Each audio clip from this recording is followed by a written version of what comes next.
ETF index mutual funds నేర్చుకుని stock మార్కెట్లో రాణించాలనుకుంటున్నారా? వెంటనే ఈ నెంబర్కి కాల్ చేయండి.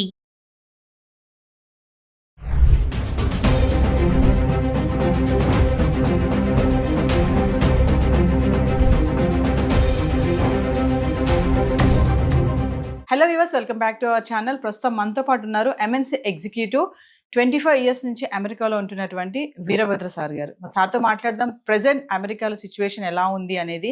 ఈరోజు చూసుకుంటే మరి 8 లక్షల మందిని ట్రంప్ గెట్అవుట్ అంటున్నాడు. చాలా మందిని రిటర్న్ పంపించేస్తున్నారు, మిలిటరీ ఎయిర్ క్రాఫ్ట్ బుక్ చేసి కూడా. మరి ఒక్కసారి సార్తో మాట్లాడదాం. మరి అక్కడ ఉన్నారు కాబట్టి అక్కడ ప్రెసెంట్ సిచ్యువేషన్ ఏంటి, మన వాళ్ళు ఎలాంటి ఇబ్బందులు పడుతున్నారు అనే దానిపైన. నమస్తే సార్. నమస్తే అమ్మా. సార్, అమెరికాలో H1B వీసాతో సెటిల్ అవ్వాలి అంటే ప్రాసెస్ ఎలా ఉంటుంది? అంటే H1B వీసా ఉంటే సెటిల్ అయిపోవచ్చు అక్కడ అంటే ఏం చెప్తారు సార్? ఇప్పుడు కొన్ని మాటలు మనము చాలా లూజ్గా వాడుతాం అమ్మాయి. ఎవరైనా సరే మీ ఆడియన్స్ చూసేవాళ్ళు, ఫస్ట్ ఆఫ్ ఆల్ సెటిల్ అవడం అంటే ఏంటి? ఫిజికలీ స్టే చేయడమా, ఫినాన్షియలీ ఎస్టాబ్లిష్ అవ్వడమా, లేకపోతే ఒక ఉద్యోగంలో లాంగ్ టైంలో ఎంగేజ్ అవ్వడమా, ఏంటి? సో H1B అన్నది is just your visa status. H1B జనరల్గా for the long maximum period of 6 years ఇస్తారు. మధ్యలో ఒక 3 years తర్వాత రెన్యువల్ చేయాలి. అలానే H1B అనేది ఎంప్లాయర్ స్పాన్సర్డ్ వీసా. ఒక ఎంప్లాయరు నేను నా ప్రయత్నాలు నేను చేసి లోకల్గా ఉద్యోగుల కోసం వెతికితే నాకు కావాల్సిన స్కిల్ అండ్ ఎక్స్పీరియన్స్ ఉన్నవాళ్ళు దొరకలేదు కాబట్టి నేను H1 ఫైల్ చేస్తున్నా అని ఒక అండర్టేకింగ్ ఇచ్చి, ఎఫిడవిట్స్ ఇచ్చి, దానికి తగ్గట్టుగా తను చేసిన ఎఫర్ట్స్ ఏంటి, మినిమం 3 months ఎంతో పబ్లిష్ చేసి, ఎన్ని రెజ్యూమ్స్ వచ్చాయి, ఎంతో ఫిల్టర్ చేసాము, ఇవన్నీ ప్రూవ్ చేయాలి అది ఆ కంపెనీ. అప్పుడు వాళ్ళు ఫైనల్గా H1 ఫైల్ చేస్తారు. ఆ H1లో ఎవరన్నా నాలాంటి వాడు వచ్చాడు అనుకుందాం. వస్తే నేను అక్కడ జాబ్ చేస్తాను. మళ్ళీ అగైన్ లాస్ట్ టైం మీకు చెప్పాను, there is nothing called a job in America. Everything is temporary, everything is project oriented. So మనము ఒక ప్రాజెక్ట్కి వాళ్ళు హైర్ చేసినట్టయితే అది 3 నెలల, 6 నెలల, సంవత్సరమా, ఆ ప్రాజెక్ట్లో మనం వర్క్ చేస్తాం. ఒకవేళ లాంగర్ ప్రాజెక్ట్స్ ఉన్నాయి, లాంగ్ టైం నడిచే ఎంగేజ్మెంట్స్ ఉన్నాయి, లేదంటే ఒక ప్రాజెక్ట్ నుంచి ఇంకో ప్రాజెక్ట్కి, ఇంకో ప్రాజెక్ట్ నుంచి ఇంకో ప్రాజెక్ట్కి, అట్లా అదే ఎంప్లాయర్ దగ్గర మీరు 3 ఏళ్ల పాటు కంటిన్యూ అయ్యారనుకుందాం. అప్పుడు 3 ఏళ్ల తర్వాత all you have to do is get your H1 renewed. ఆ రెన్యువల్ మళ్ళీ అప్రూవ్ రాగానే జనరల్గా మన పిల్లలు చేసేది ఏంటంటే ఇండియాకి వచ్చి స్టాంపింగ్ చేయించుకొని మళ్ళీ వెనక్కి వెళ్తారు కదా. అది ఇండియాకే రావక్కర్లా, వేరే మెథడ్స్ కూడా ఉన్నాయి. అసలు యాక్చువల్గా మీరు స్టాంపింగ్ చేయాల్సిన అవసరం కూడా లేదు మీకు. Stamping is only for the purpose of travel తప్ప మీరు విత్ ఇన్ ద కంట్రీ ఉంటే అదే కాగితం మీద మీరు అన్ని పనులు చేసుకోవచ్చు. కానీ చాలా మటుకు మన వాళ్ళందరూ అనుకునేది ఏంటంటే రెన్యువల్ అయింది కాబట్టి నేను ఇండియాకి వెళ్ళాలి, దీన్ని స్టాంపింగ్ చేయించుకుని రావాలి వస్తారు. ఓకే, వచ్చారు. వచ్చిన తర్వాత మళ్ళీ అనదర్ 3 years కంటిన్యూ అవుతుంది. అలానే ఒకవేళ అదే ఎంప్లాయర్ మీకు మళ్ళీ వేరే ప్రాజెక్ట్లో పెట్టి వేరే ఎంగేజ్మెంట్స్ ఇచ్చి మీకు కంటిన్యూ చేశాడు అనుకోండి, అక్కడే మీరు 6 ఏళ్ల పాటు సెటిల్ అవ్వచ్చు. అది దట్స్ వన్ వే మనం సెటిల్ అంటాం. But it's again temporary for 6 years.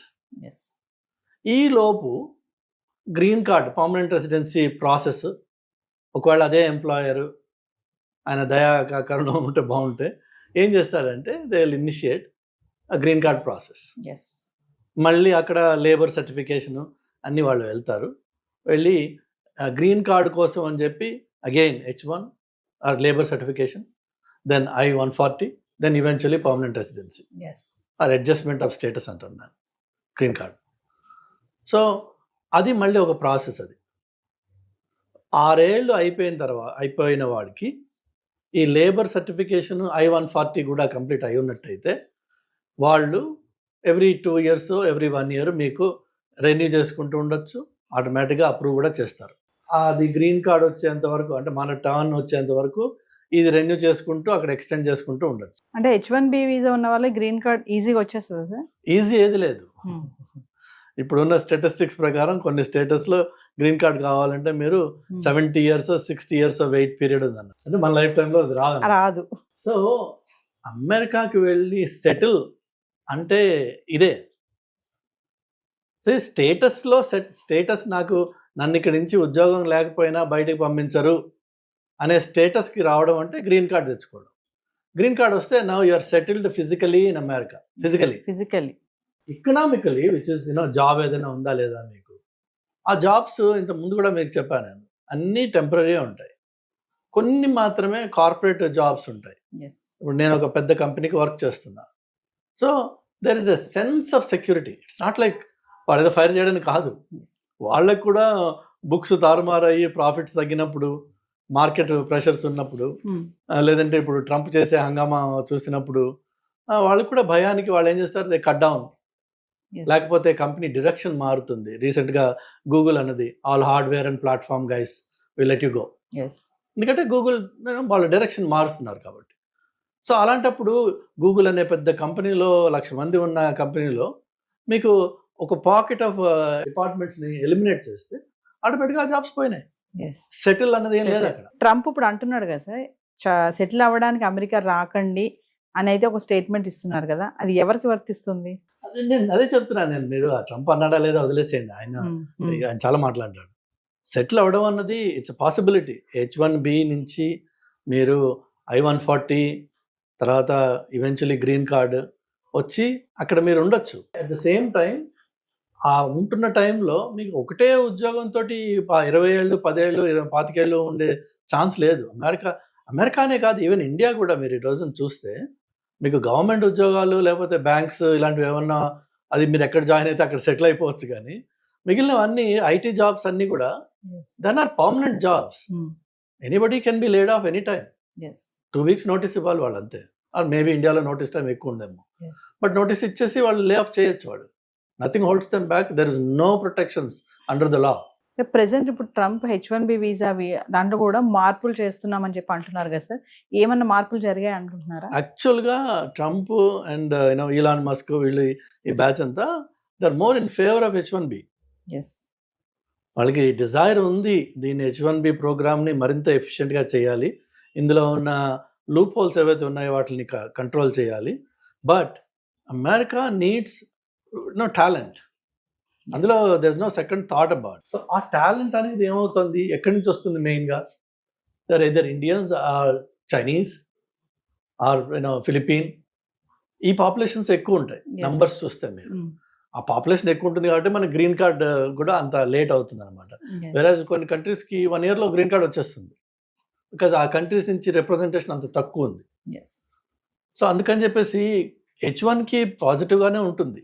In future issues ఇంకా డెవలప్ అవుతాయి, పాజిటివ్నెస్ బాగుంటుంది. కానీ వాళ్ళకి గ్రీన్ కార్డ్ రావడం అనేది అది ట్రంప్ ఒక్కడి వల్ల అయ్యే పని కాదు. అది కాంగ్రెస్లో లీగల్ ఏదైతే ఉందో స్టేటస్ మార్పిడి లేకపోతే గ్రీన్ కార్డ్స్ కోటా మేనేజ్మెంట్ ఏదైతే ఉందో దానికి నేను అమెరికాకు వెళ్ళినప్పటి నుంచి క్యాంపెయినింగ్ నడుస్తోంది, ఇన్ఫ్లుయెన్స్ నడుస్తున్నాయి, బిల్స్ వస్తున్నాయి. కానీ అన్ని బిల్స్ ఫెయిల్ అయిపోయినాయి ఇప్పటిదాకా. Nobody could overhaul that process, that system. అందులో సిస్టంలో ప్రాబ్లమ్స్ ఉన్నాయని అందరికీ తెలుసు. లీగల్ ఇమిగ్రెంట్స్ కష్టపడుతున్నారన్న విషయం అందరికీ తెలుసు. కానీ దాన్ని ఫిక్స్ చేయడం అన్నది it's a political land mine. Nobody wants to step on that. ఎందుకంటే H1 L1 F1 ఇంకో 1 అది వదిలేసి అందరూ ఇమ్మిగ్రెంట్స్. అండ్ ఇమ్మిగ్రేషన్ అనేది ఒక సెన్సిటివ్ టాపిక్. సో దాంట్లో ఏమాత్రం అటు ఇటు చేసినా ఎవరైతే దాన్ని సెన్సిటివ్గా చేసి భూతంలా తయారు చేసి ఇమ్మిగ్రెంట్స్ వచ్చి మన అమెరికాని మన కల్చర్ని మార్చేస్తున్నారు, ఇవన్నీ ఉన్నాయి కదా గొడవలు. సో వాళ్ళు they take that up as a very serious topic. So పాలిటిక్స్లో ఎవరైతే ఉన్నారో పొలిటీషియన్స్కి వాళ్ళ కెరీర్ ఎండ్ అయిపోయే అవకాశం ఉంది ఆ టాపిక్ని టచ్ చేస్తే. ఒక విషయం చెప్పండి సార్, అంటే ఎలా పడితే అలా అమెరికా వెళ్ళిపోవాలి ఏదోలాగా, అక్కడికి వెళ్ళి పడ్డామా అక్కడ ఉద్యోగం ఏదో చేద్దామా అని కాకుండా ప్రెసెంట్ ఏంటంటే టాలెంట్ స్మార్ట్ పీపుల్ని ఖచ్చితంగా అక్కడ తీసుకోవడం అనేది జరుగుతుంది అంటారు. ఇక్కడి నుంచి వెళ్ళే వాళ్ళు ఖచ్చితంగా ఏదో ఒక టాలెంట్తోనే వెళ్ళాలి. ఏమీ లేకుండా ఏదో అక్కడికి వెళ్ళి పడ్డామా ఏదో చేసుకున్నాం బ్రతుకుదాం అంటే మాత్రం ఇప్పుడు సర్వైవ్ అయ్యే పరిస్థితి ఉందా లేదా అంటే ఏం చెప్తారు సార్? ఇప్పుడు కాదు, అది ఎప్పుడు లేదు ఆ పరిస్థితి. ఎందుకంటే అన్ఫార్చునేట్గా మనము అక్కడ వెళ్ళి ఇండియన్స్ కొంత సిస్టమ్స్ని అక్కడ పొల్యూట్ చేసిన మాట వాస్తవం. నేను రీసెంట్ టైమ్స్లో I have seen notifications for ఇది ఎంప్లాయీస్ కోసం నోటిఫికేషన్స్ పెట్టిన వాళ్ళు క్లియర్గా కింద చెప్తున్నారు, no AP or Telangana graduate. అదే మనం ఎంత నొటోరియస్ అయిపోయాం అన్న దానికి ఒక ఎగ్జాంపుల్ చెప్తున్నాను. పోనీ ఆ పెట్టిన వాడు లోకల్ అమెరికన్ కాదు, వాడు ఇండియనే. బట్ వాళ్ళు చూస్తున్నారు ఏంటంటే మనం చేసే తప్పుడు పనులు ఏవైతే ఉన్నాయో, అంటే ఏంటంటే ఫర్ ఎగ్జాంపుల్ ఈ స్టూడెంట్స్గా చదవడానికి వస్తారు F1 మీద, ఆ వచ్చిన పిల్లవాడికి మహా ఉంటే 22-23 ఇయర్స్ ఉంటాయి ఏజ్. వాడు అక్కడికి వచ్చి మాస్టర్స్ చేస్తాడు, వాడికి ఒక రెజ్యూమే తయారు చేస్తారు ఈ కన్సల్టింగ్ కంపెనీస్. అది 100% బోగస్ అది. ఓకే, సో ఆ బోగస్ రెజ్యూమే మీద జాబ్స్ ఎవరిస్తారమ్మా? సో ఏదో ఒకటి చేసుకుంటా అంటే ఈ దొంగతనం కొన్ని రోజులే నడుస్తుంది, ఏదైనా సరే అది పట్టుపడుతుంది, పట్టుపడిపోయింది ఇప్పుడు. బట్ నెవర్ ద లెస్ మనం చేసింది దొంగతనం. నేను అమెరికాకి వెళ్ళి ఏదో ఒకటి చేసుకుని బతికేస్తాననే ప్రసక్తి లేదు అక్కడ. అంటే ప్రెజెంట్ ఒక విషయం చెప్పండి సార్, ప్రెజెంట్ మాత్రం అక్కడికి వెళ్తే టెంపరీ, నువ్వు ఉద్యోగం చేసానికి వెళ్ళినా చదువుకోవడానికి వెళ్ళినా ఏదైనా సరే టెంపరీగానే ఉండి రావాలి తప్ప అక్కడ సెటిల్ అవ్వడం అనే ఆలోచన అనేది ఇప్పుడున్న పరిస్థితిలో లేదు అని అనుకోవచ్చు అంటారా? టెంపరీ అంటే మీరు అమెరికాకి విజిట్కి వెళ్ళి రావడం అనేది ఉంది కదా, దాన్ని B1 B2 వీసా అంటారు. అలా వెళ్ళేసి సరదాగా 3 నెలలు 2 నెలలు తిరిగేసి వస్తాను నేను, అది కూడా ఆ వీసా అప్రూవ్ అయితే వెళ్ళి తిరిగి రండి, ప్రాబ్లం లేదు. కానీ అక్కడికి వెళ్ళి నేను ఏదో ఒక ఆడ్ జాబ్ చేసుకుంటాను, ఆడ్ జాబ్స్ అంటారు వాటిని. ఏదైతే మీకు ఎంప్లాయర్ చెక్ రూపకంగా మీకు శాలరీ ఇవ్వలేడు, బై క్యాష్ ఇస్తారు. ఎందుకంటే ఎంప్లాయర్ కూడా తెలుసు is not suppose to employ you, కానీ వాడు వాడుకున్నాడంటే క్యాష్ రూపకంగా డబ్బులు ఇస్తాడు. That means you are living an illegal life. మీరు నిర్ణయం చేసుకోవాల్సిందల్లా మీ ఆడియన్స్ అందరికి ఎవరికైనా నేను చెప్పేది ఏంటంటే, అక్కడికి వెళ్ళి ఆ బతకాల్సిన అవసరం ఉందా నీకు? అక్కడికి వెళ్ళి అంత హీనంగా ఏ మెక్డానల్డ్స్లోనో లేదంటే ఏ ఇండియన్ రెస్టారెంట్లోనో నలుగురికి సర్వ్ చేయడమో, లేదంటే గిన్నెలు కడగడమో, లేదంటే స్టోర్స్లో పనిచేయడమో అర్ధరాత్రి అపరాత్రి, అక్కడుండే రిస్కులు ఉన్నాయి. బట్ ఆ వర్క్ కోసం అని చెప్పి నువ్వు అమెరికాకి వెళ్ళాలా? డాలర్ కన్వర్షన్ అంత గొప్పదా, అంత అవసరమా? అది లేక ఇక్కడే మన అహంకారం ఏదైతే ఉందో కొంచెం అహాన్ని కొంచెం కంట్రోల్ చేసుకుని ఎంతోమంది మాస్టర్స్ చేసి ఇంజనీరింగ్ చేసి ఫార్మస్యూటికల్ డిగ్రీస్ చేసి పిల్లలు పానీపూరి బండి పెట్టుకున్నారు. ఇండియాలో హైదరాబాద్లో ఉన్నారు మీకు మాస్టర్స్ చేసి పానీపూరి పెట్టుకున్న వాళ్ళు, రోజుకి 3,000 2,000 4,000 సంపాదిస్తున్నారు వాళ్ళు. తప్పేంటి అందులో? కానీ మనకేంటంటే డిగ్నిటీ ఆఫ్ లేబర్ అని చెప్పి ఒకటి ఇండియాలో ఇక్కడ ఉంది. అదంతా నేను చేస్తా, ఇదంతా నేను చేస్తా అక్కర్లా. నువ్వు ఏదైనా సరే, ఏ పనైనా సరే, ఫస్ట్ ఆఫ్ ఆల్ నీ సెల్ఫ్ రెస్పెక్ట్ మెయింటైన్ చేసుకుని నువ్వు పని చేసినట్టయితే అది నీకు గర్వంగా ఉంటుంది, ధైర్యంగా ఉంటుంది. నువ్వు దొంగతనంగా బతకాల్సిన అవసరం లేదు. అక్కడ మీకు డ్రైవర్స్ లైసెన్స్ రాదండి మీకు స్టేటస్ లేకపోతే, which means you can never drive. వేరే వాళ్ళ కారులో అయాపా అని అడుకుని తిరగాలి తప్ప యూ కెన్ నెవర్ డ్రైవ్. ధైర్యంగా మీరు ఒక ఫ్లైట్ ఎక్కి వెళ్ళలేరు, ఎక్కడ ఎవడు నేను స్టేటస్ చెక్ చేస్తాడు. అంత దొంగగా ఉండాలి. అంత ఉండాల్సిన అవసరం ఉందా? అన్ఫార్చునేట్ ఏంటంటే నాకంటే ముందు 10 మంది వెళ్ళారు, వాళ్ళందరూ అక్కడ ఉన్నారు, వాళ్ళు సెటిల్ అయిపోయారు, నేను కూడా వెళ్తా అక్కడికి. ఈ పక్కవాడిని చూసుకుని మనకి అది ఆ ఇచ్చి మొదలవడం తప్ప, అందులో అక్కడికి వెళ్ళాక తెలుస్తుంది వాడు ఎంత దరిద్రంగా అక్కడ ఉంటున్నారు అనేది. ఒక్కొక్క అపార్ట్మెంట్లో 4-3 ఉండాల్సిన అపార్ట్మెంట్లో 8 మంది 10 మంది ఉంటారు. కొన్ని చోట్ల అయితే రాత్రి షిఫ్ట్ సగం మంది పనిచేస్తారు కాబట్టి వాళ్ళ బెడ్స్ వాళ్ళు వాడుకోవడానికి ఈ డే షిఫ్ట్ వాడు అపార్ట్మెంట్లో ఉంటాడు. ఒక రోజున వాడు బ్రేక్ తీసుకుంటే వాడికి పడుకోవడానికి చోటు ఉండదు. అతి హీనంగా ఉంటుంది పరిస్థితి. అక్కడికి వెళ్ళి అంత హీనంగా ఉండాల్సిన నీకు కర్మ ఉంది, నాకు వేరే ఏమీ అవకాశాలు లేవు ఇక్కడ అంటే గాడ్ ఈజ్ గ్రేట్. కానీ అంత దరిద్రాన్ని అక్కడ ఉన్నవాడు నీకు చెప్పడు, ఆ విషయం చెప్పరు. వాడేమో అమెరికా 4 బిల్డింగ్స్ బొమ్మలు చూపిస్తే ఇదే అమెరికా అనుకుంటావు. ఆ బిల్డింగ్స్ ఉన్నది only New York city down town లో మాత్రమే ఉన్నాయి, or maybe Chicago, or maybe LA. But the rest of America is actually wide open green space. గట్టిగా అరిస్తే పక్కింటి వాడు పిలిపి మనకి కనిపించని పలకని ఇంత దూరంలో ఇళ్ళు ఉంటాయి కొన్ని చోట్ల. ఒంటరితనంతో చచ్చిపోతుంటారు అక్కడ. సో అక్కడికి వెళ్ళి నాకు అంటే వేరే వాళ్ళు చెప్పిన వాటి విషయాలు అవి విని మభ్యపడి అక్కడికి వెళ్ళే బదులు ఫ్యాక్ట్ చెక్ చేయండి. What is the reality on the ground. Present sir H1B visa tight అవుతుంది, టైట్ చేస్తున్నాడు ట్రంప్ అంటే ఏం చెప్తారు ఓవరాల్ గా? టైట్ లూజ్ అంటే ఏం లేదండి, మనకి ప్రాపర్ క్వాలిఫికేషన్ ఉంది. నెంబర్ 1 క్వాలిఫికేషన్ ఉంది. నెంబర్ 2 వీసా ఇంటర్వ్యూకి వెళ్ళినప్పుడు ఆయన అడిగే మినిమం ప్రశ్నలకి నేను ఇంగ్లీష్లో జవాబు చెప్పగలనా లేదా? అలా ఇది వాళ్ళు 100 ప్రశ్నలు వేయరు కదా, అది ఇంటర్వ్యూ కాదు, అది 3-4 ఉంటాయి. వాళ్ళు అదే మెతుకు ముట్టుకున్నట్టే, మొత్తం ఒక అన్నంలో చేయబెట్టట్లేదు కదా. ఆ 3 మెతుకుల్లో మీకు అది ఇది పాడైపోయింది అన్నం రా అని చెప్పి అది తెలిసిపోతుంది. అలా కాదు, మీ దగ్గర సరుకు ఉంది. If you are talented you should definitely try. America is one country where if you are talented your opportunities are endless. కానీ ఇక్కడ నువ్వు చదివిందే వానాకాలపు చదువు, అక్కడికి వెళ్ళి ఏం చేస్తావు పరిస్థితి. దయచేసి నా సలహా ఏంటంటే work on yourself first, be good at some subject, take whatever it is hot ఏదైతే మార్కెట్లో ఉందో, అది ఏఐనా డేటానా ఎంఎల్ఆ ఏదైనా సరే, ఒక టాపిక్ తీసుకోండి, దాని మీద పని చేయండి, దాని మీద గట్టిగా ఫౌండేషన్ బేస్ చేసుకోండి, క్రియేట్ చేసుకోండి. దెన్ కమ్యూనికేషన్ మీద వర్క్ చేయండి. Communication, be able to express yourself and explain what you know. నాకు తెలుసు నువ్వు ముందు జాబ్ ఇచ్చే నేను చేసి చూపిస్తా అంటే ఎవడివ్వడు, అని నాకు తెలుసు అన్న విషయాన్ని నేను చెప్పుకోగలగాలి. ఇవి 2. 3వది వచ్చేసి I need to be presentable.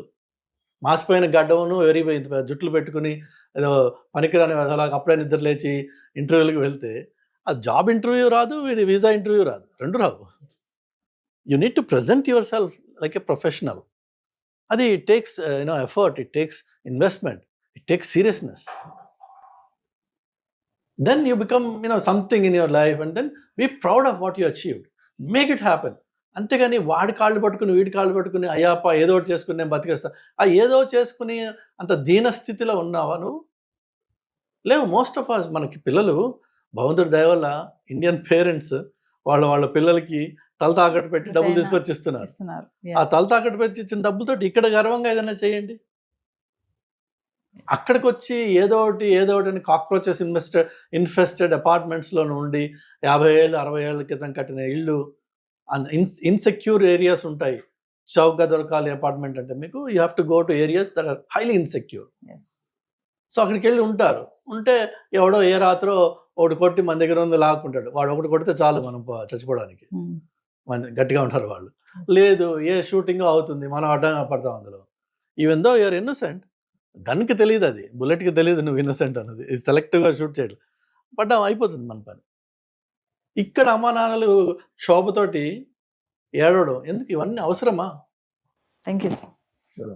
Hi, మొట్టమొదటిసారిగా మన విజయవాడలో క్లాస్ రూమ్ ట్రైనింగ్ అండి, 1 డే క్లాస్ రూమ్ ఎన్విరాన్మెంట్లో ఆఫ్లైన్ వెబినార్ జరగబోతుంది. అండ్ ఇంట్రెస్ట్ ఉన్న పార్టిసిపెంట్స్ ఈ కింద స్కూల్ అవుతున్న నెంబర్కి రింగ్ చేసుకొని సీట్ బుక్ చేసుకోండి. దీంట్లో ETFs, index funds and mutual funds మీద completely and hand holding experience మీకు ప్రొవైడ్ చేయబడుతుంది.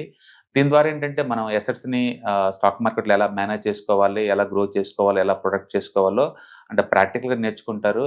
అండ్ ఇప్పటి వరకు మనం ఆన్లైన్లోనే మీరు అటెండ్ అవుతున్నారు. ఇక నుంచి మీరు మన విజయవాడ సిటీలోనే అండ్ లైవ్లో క్లాస్ రూమ్ ఎన్విరాన్మెంట్లో నేర్చుకునే ఛాన్స్ దొరుకుతుంది. కాబట్టి ఇంట్రెస్ట్ ఉన్న పార్టిసిపెంట్స్ కింద స్క్రోల్ అవుతున్న నెంబర్కి పింగ్ చేసి సీటు రిజర్వ్ చేసుకోండి. Thank you.